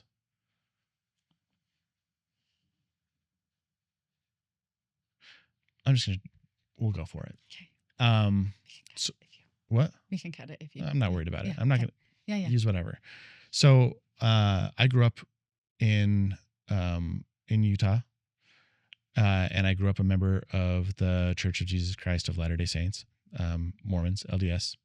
A lot of your viewers probably are intimately familiar with, if not members of the church. I no longer practice actively, but several years ago, it wasn't too long ago, when I was still actively participating, I was asked to be what's called the ward mission leader. And for people who aren't familiar, like I was basically in charge of, they asked me to be in charge of the proselyting efforts in the geographical area, a certain geographic area that pertained to our congregation. And I was not in a headspace where I could proselyte. I didn't like it. Yeah, I didn't think my neighbors would be inviting of that. And I started to think like, okay, how can I do this my way? And so what I did is I reached out to leaders of other religious organizations, and I got a hold of an amazing rabbi in Park City who presided over Is this Rabbi Zippel? No. Okay. No. His name's David Zielinski. Awesome. Great guy. And he's now in Chicago. Okay. And then I got a hold of a leader in the Muslim community. Love this. And I'm like, instead of like, we do a lot of proselyting as Mormons, like so much. It's like kind of what we're known for: the name tags, knocking on doors, and bugging people, and inviting them to be members of our church. I'm like, but we don't have much familiarity with being proselyted to. So like an interfaith. I was like, this is what I'm going to do with it. So I'm going to be proselyted too. So we set up a series of events where it started out as a service project and a shared meal. We would get together in a neutral zone, and we would do a service project. And then we partnered with the One America Movement, which is a nonprofit organization that's all about bringing people across divides together to have important conversations. And we had a bunch of service projects and shared meals, and it was amazing. And then we decided we wanted to do a 3-part event series. And basically what we would do is like we would have everybody come to an LDS chapel, and we would sit there, and then we would learn about Judaism. And then we would go to like the Muslim Community Center, and we would learn about Mormonism. And then we would go to we would go to the temple, to the synagogue, and we would learn about Islam. And this is so awesome. And it just so happened that I was able to help plan and facilitate the first ever Shabbat iftar in Utah history, which, for those who may not know what those words mean, Shabbat is the Jewish Sabbath. So so everybody came and attended a Jewish worship service. And then iftar is during Ramadan, the month of fasting for Muslims. Ramadan is when they break their fast. An iftar is when they break their fast. It's like the meal that they have after sunset to break their fast. And so after we had the service, we went back into the kind of like the cultural hall area, and we had a shared meal, and we learned about the principles of Islam, and it was this really amazing experience. And then a few months later, there was this shooting in Pittsburgh where somebody had attacked a, a synagogue in Pittsburgh and killed a bunch of people, and it was really horrific. And I had this amazing opportunity to reach out to my friends at the synagogue here in Utah at the temple and just make sure that they were okay, and also knowing that I had been part of an experience where we could bring people from across divides and show them that we could like be safe together. Gosh, yeah. And I told them, I'm like, I want you to know that if you need somebody to come stand outside your doors while you're worshiping to make sure you're okay, I will do that. And that's, my life became significantly less boring. So many colors. If I had taken culture. that assignment and just been like, okay, once a week I'm going to go knock on neighbors' doors and ask them if they want to come back to church, then my life would have been very boring. Yeah. But I decided that what I needed and what our congregation needed and what I felt called to do was something a little bit different, and it became the gateway to these incredible experiences that I'll carry with me and relationships that I'll carry with me for the rest of my life. Gosh, I love that. And I really do think that there's something really beautiful about like having the courage to do something, having the courage to step outside that comfort zone. Yeah, and grow where you're planted. Yeah. And do the thing. Like what I heard you say too is like, I'm going to do the thing in the way that I know and can create, probably different and better than anybody else. Everyone has their own thing, right? I love really that. Beautiful. And everybody was better for it. Not just you, not just the congregation, but everybody as a whole, right? Yeah. Gosh, talk about this well. I remember my parents coming to one of those service project events, and when they showed up, I could tell they were very nervous. And 10 minutes later, I see my mom sitting at this table getting a henna tattoo from this beautiful little Muslim girl, and then sitting at this table with these other women and having this really meaningful conversation. And she's like giving them hugs by the end. And, you know, we packed these kits for homeless people, the hygiene kits, and like we made the community better. And it was just this amazing experience. And there is fear when you walk into a new space. Yeah. There is fear when you are on the precipice of a new experience. There is always a little bit of anxiety when you're on the cusp of growth. And if you feel those quote unquote negative emotions and say, oh, I shouldn't be doing this, then what it prevents you from is experiencing a rich and full life. Yeah. But there's some types of anxiety, there's some types of negative emotion that if you lean into them a little bit, on the other side is something so much more beautiful than you ever could have imagined. Exclamation point. Can I share my fear quote with you? Yeah. This is my echoing your beautiful quote that you just read. Please. This is one of my favorite quotes. It's by James Hollis, who's a Jungian analyst and has written some incredible books. And he says, anxiety is treated by a search for certainty. And certainty, wherever we think we found it, will lead to dogma. And wherever we have dogma and time, it leads to rigidity. And that rigidity ultimately leads to idolatry. Gosh, wow. Yeah. So as humans are like, in order to make if we feel uncomfortable, if we feel unsafe, if we feel anxious, our natural instinct is to seek out certainty. Yeah. We want an organization, an answer, an expert, a person, an institution to come our way and be like, I have the solution. I have the answer. And if you come and be a part of our community, a part of our belonging place, you don't need to worry anymore because we got you covered. We will keep you safe. We will take away that anxiety for you if you just come be a part of our group. And in doing that, you when you use certainty to ameliorate your anxiety, it leads to dogma. So you become obsessed with the principles and the teachings that took away that worry, and that dogma leads to rigidity. So now I'm no longer curious about other people or other experiences or other groups. I don't have a lot of flexibility in my belief system. It's kind of my way or the highway. I become very rigid in the way that I live my life and in my beliefs. I don't want anybody to share anything with me that might be a threat to what has given me this sense of certainty and this taken away my anxiety. And then lastly, it leads to idolatry, where you begin to worship the thing or the person who took away your anxiety. And so I think leaning into anxiety and learning to tolerate will not only give you rich experiences, but it will keep you from it will help to insulate you from people who might try to do you harm by offering you a solution that will then potentially lead you to like destroying your relationships or compromising your values or I just think that safety, sometimes the best solution to anxiety is just anxiety. Yeah. It's realizing that it's a part of life. And if we are too dedicated to trying to get rid of the anxiety in our life and the worries and fears that we have, then what we end up becoming is really rigid and hyper focused on things that might make us feel safe, but in reality just cut us off from connection and vulnerability and all the goodness that it makes it impossible for us to have a place of belonging. Yeah, I would say, and this is not to counter that, I would say the yes and we've had, there are a lot of people who believe in their creators. Yeah. There's a lot of accoutrements that come around that creator, 100%. right? But in their reachings to their creator, I think they find a lot of peace. I think the accoutrements and the Right. things that happen over here Yeah. are, I don't know, I'm not trying to say you're not saying this. The but focus I want to put on is certainty. Yeah. Like there's a difference between hope or faith. Yeah. Or reachings. Yeah. Reaching, striving, and then having absolute certainty. Yeah. The certainty is where the danger becomes. And the fear completely dissolves when you have certainty. So it's tempting to be certain. It kind of blocks out the curiosity. It blocks out the faith. It absolutely blocks out the curiosity. Yeah. There is no space for curiosity when there's certainty. Yeah. You can't can't have it.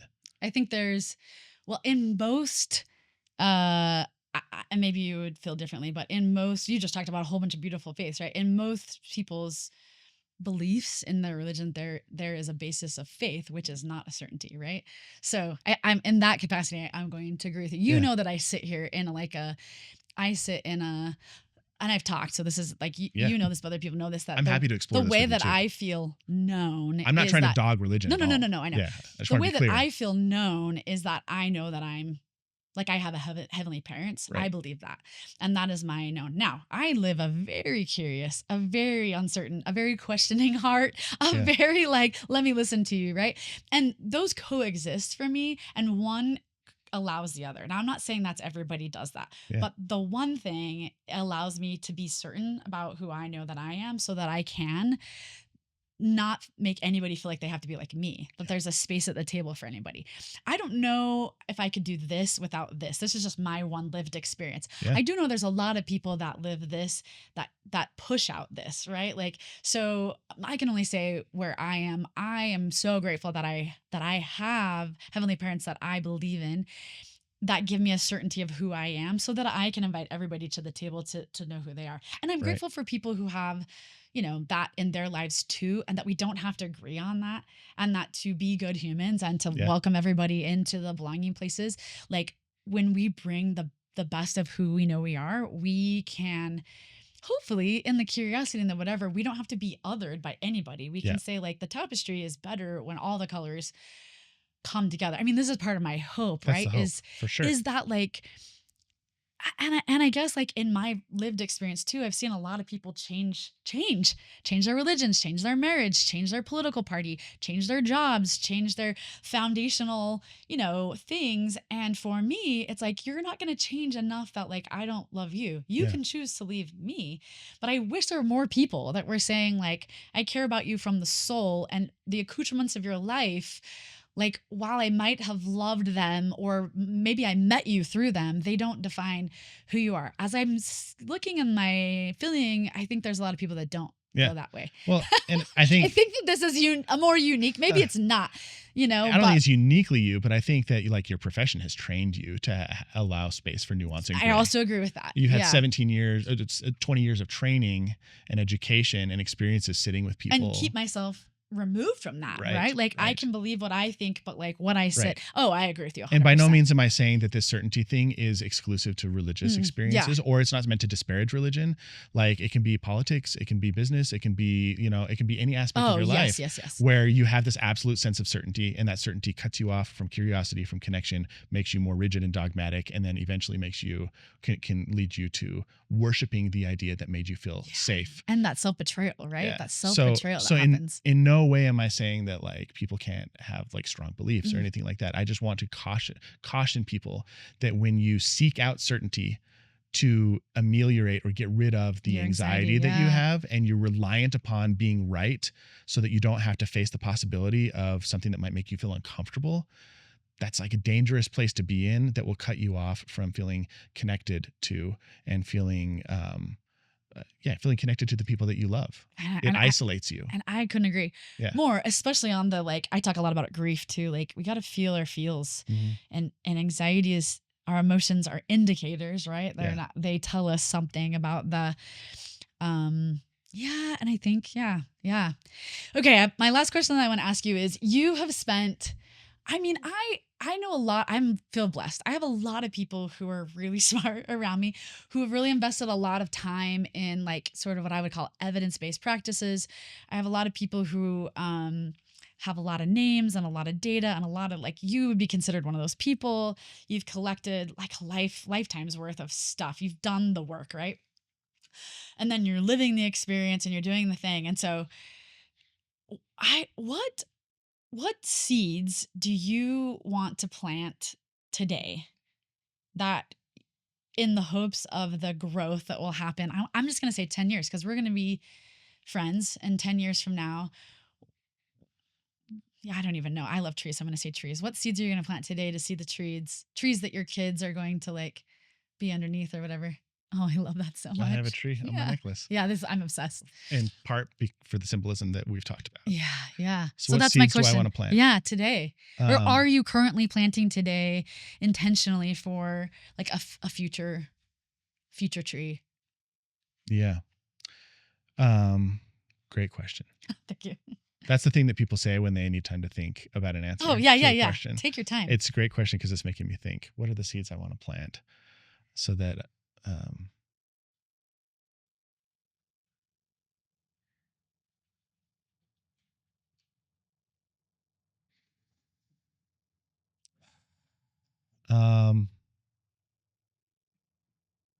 I want to plant seeds that help people see more clearly Okay. and that help people feel more safe being honest with themselves, and that make them that allow people to feel that um,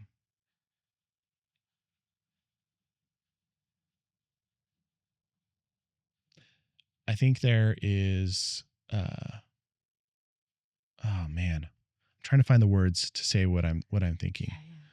Yeah.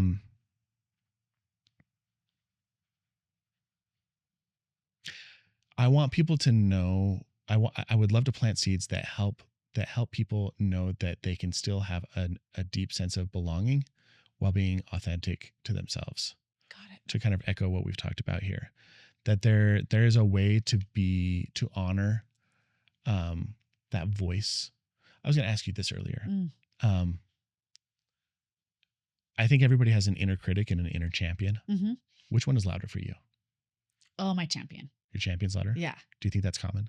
No, but I've worked my whole life for that voice. Why do you think so many people that's not the case?